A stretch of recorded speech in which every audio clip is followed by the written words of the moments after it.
আসসালামু আলাইকুম। জানিয়ে দিব এই মুহূর্তে হাতে পাওয়া সর্বশেষ ভয়ঙ্কর কিছু আন্তর্জাতিক আপডেট। বাংলা সংবাদ শুরুতেই থাকছে সংবাদ শিরোনাম। শুরুতেই জানিয়ে দিব, ইসরায়েলের হামলায় গাজায় ২৬ ফিলিস্তিনি নিহত। জানিয়ে দিব, হামাস কেন আত্মসমর্পণ করবে না। এরপর রয়েছে, হামাস যেভাবে ইসরায়েলের অপরাজয়তার মিথ ভেঙে দিল। সর্বশেষ থাকছে, গাজায় নতুন যুদ্ধবিরতি প্রস্তাব, মেয়াদ কয় বছর, বাকি শর্ত কি। এতক্ষণ শুনছিলেন সংবাদ শিরোনাম, এবার বিস্তারিত। প্রিয় দর্শক, আপনি যদি এই চ্যানেলে নতুন হয়ে থাকেন, ভিডিওটি দেখতে দেখতে চ্যানেলটি সাবস্ক্রাইব করে আমাদের সাথেই থাকুন। ইসরায়েলের হামলায় গাজায় ২৬ ফিলিস্তিনি নিহত। গাজায় ইসরায়েলি হামলায় ২৬ ফিলিস্তিনি নিহত হয়েছেন। উত্তর গাজার জাবালিয়া শহরে ইসরায়েলি বিমান হামলায় কমপক্ষে ৯ ফিলিস্তিনি নিহত হয়েছেন বলে জানিয়েছে স্থানীয় স্বাস্থ্য কর্তৃপক্ষ ও জরুরি সেবাদানকারীরা। হামলাটি লক্ষ্যবস্তু ছিল একটি পুলিশ স্টেশন। পাশাপাশি জাবালিয়ার বাজার এলাকায় ক্ষেপণাস্ত্র আঘাত হানায় বেশ কয়েকজন আহত হয়েছেন। ভিডিও ফুটেজে ধ্বংসস্তূপের চারপাশে জনসমাগম দেখা গেছে। ইসরায়েলি সেনাবাহিনী দাবি করেছে তারা হামাস ও তাদের মিত্র ইসলামিক জিহাদের একটি কমান্ড ও কন্ট্রোল সেন্টার লক্ষ্য করে হামলা চালিয়েছে, যেখান থেকে হামাস হামলা পরিকল্পনা করছিল। গাজার অন্যান্য স্থানেও কমপক্ষে ১৭ ফিলিস্তিনি নিহত হয়েছেন বলে প্রতিবেদন পাওয়া গেছে। হামাস নিয়ন্ত্রিত সিভিল ডিফেন্স সংস্থা জানিয়েছে, গাজা সিটির উত্তরাঞ্চলীয় শেখ রাদওয়ান এলাকায় একটি বাড়িতে হামলায় ৬ সদস্যের এক পরিবার নিহত হয়েছেন। নিহতরা হলেন এক দম্পতি ও তাদের ৪ সন্তান। পরিবারের আত্মীয় নিদাল আল সারাফিতি জানান, হামলার সময় তারা সবাই ঘুমাচ্ছিলেন। Popular Front for the Liberation of Palestine PFLP নিহত ব্যক্তিকে চিহ্নিত করেছেন আলী আল সারাফিতি নামে, যিনি সংগঠনটির সদস্য এবং ইসরায়েলে ১৩ বছর কারাভোগ করেছেন বলে দাবি করেছে তারা। ফিলিস্তিনি মিডিয়ার বরাতে জানা গেছে, মধ্য গাজার নুসাইরাত এলাকায় একটি পরিবারের তাঁবুতে হামলায় ৩ বাস্তুচ্যুত নিহত হয়েছেন। এছাড়া দক্ষিণ খান ইউনিসে আরেকটি তাঁবুতে হামলায় ২ শিশু নিহত হয়েছে। হামাস নিয়ন্ত্রিত স্বাস্থ্য মন্ত্রণালয়ের তথ্য অনুযায়ী গত ১৮ মার্চ ২ মাসের যুদ্ধবিরতি ভেঙে ইসরায়েল নতুন করে হামলা শুরু করার পর থেকে গাজায় এখন পর্যন্ত কমপক্ষে ১,৯৭৮ ফিলিস্তিনি নিহত হয়েছেন। ইসরায়েল দাবি করছে, হামাসের কাছে থাকা ৫৯ জন জিম্মিকে মুক্ত করতে সামরিক চাপ প্রয়োগ করা হচ্ছে, যাদের মধ্যে ২৪ জন জীবিত বলে ধারণা করা হচ্ছে। ৭ সপ্তাহ ধরে গাজায় সব ধরনের মানবিক সহায়তা ও সরবরাহ বন্ধ রেখেছে ইসরায়েল। জাতিসংঘ বলেছে, এটি মানুষের বেঁচে থাকার উপায়কে আরও বঞ্চিত করছে এবং বেসামরিক জীবনের প্রতিটি দিককে ক্ষুণ্ণ করছে। ২০২৩ সালের ৭ অক্টোবর হামাসের নজিরবিহীন হামলার জবাবে ইসরায়েলি সেনাবাহিনী হামাস ধ্বংসের অভিযান শুরু করে। ওই হামলায় প্রায় ১,২০০ ইসরায়েলি নিহত এবং ২৫১ জনকে জিম্মি করা হয়েছিল।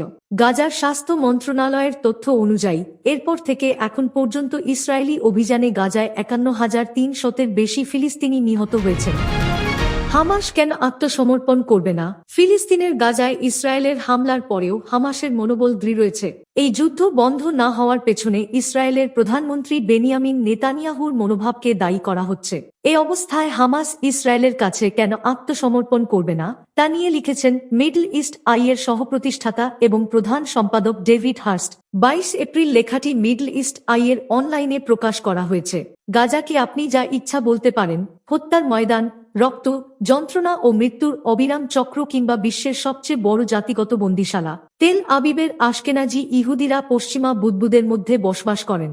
বসনিয়া ও হার্জেগোভিনার স্রেব্রেনিকা বা রুয়ান্ডার পর বিশ্বের সবচেয়ে ভয়াবহ দৃশ্যাবলী থেকে মাত্র ১ ঘন্টা গাড়ি চালানোর দূরত্বে বসে কাপুচিনোর মগে চুমুক দিয়ে যোগব্যায়ামের শিক্ষক বিষয়ে গজগজ করতে করতে তাঁরা দিন শুরু করেন। কিন্তু একটা বিষয় তাঁদের কেউই বুঝতে পারছেন না, সেটা হলো এই যে হামাস আত্মসমর্পণ করবে না।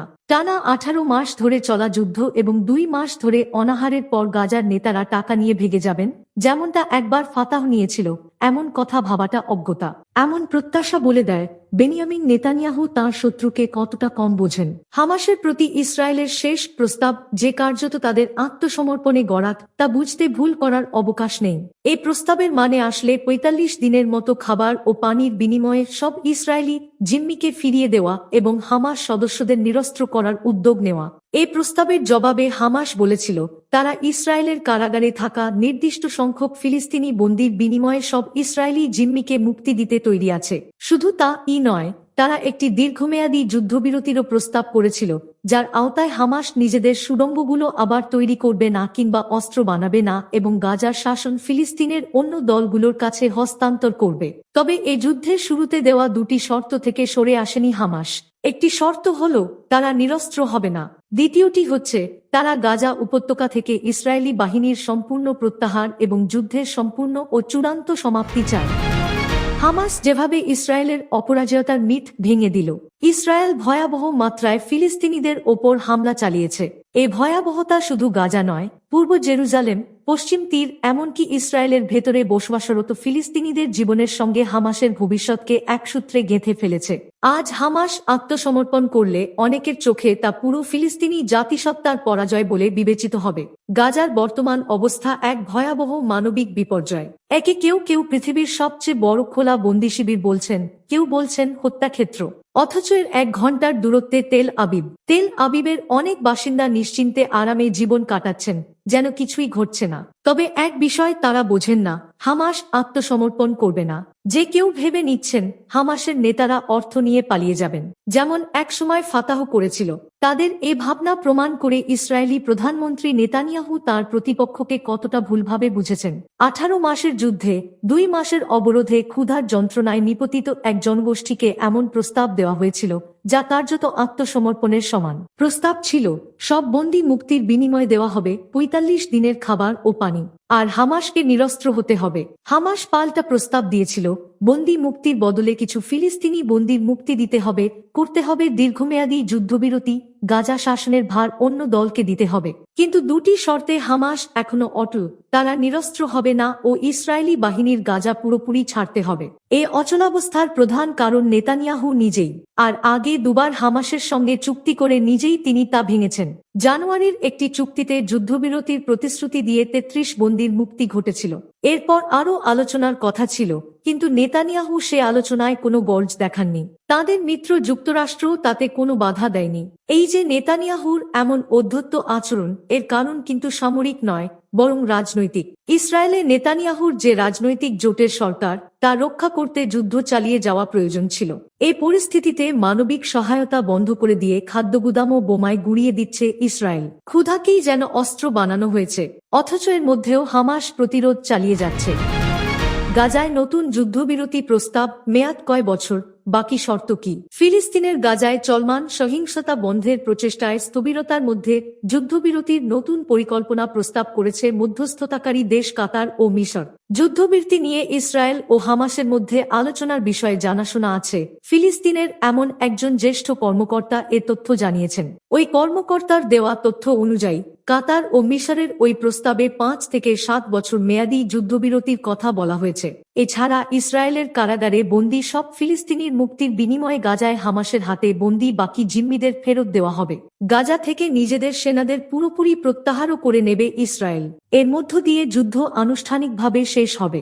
এই প্রস্তাব নিয়ে আলোচনার জন্য মিশরের রাজধানী কায়রোয় যাওয়ার কথা রয়েছে হামাসের জ্যেষ্ঠ পর্যায়ের একটি প্রতিনিধি দলের। ওই দলের নেতৃত্ব দেবেন হামাসের রাজনৈতিক কাউন্সিলের প্রধান মোহাম্মদ দারবিশ ও প্রধান আলোচক খলিল আল হায়া। তবে মধ্যস্থতাকারীদের এই প্রস্তাব নিয়ে এখন পর্যন্ত কোনো মন্তব্য করেনি ইসরায়েল।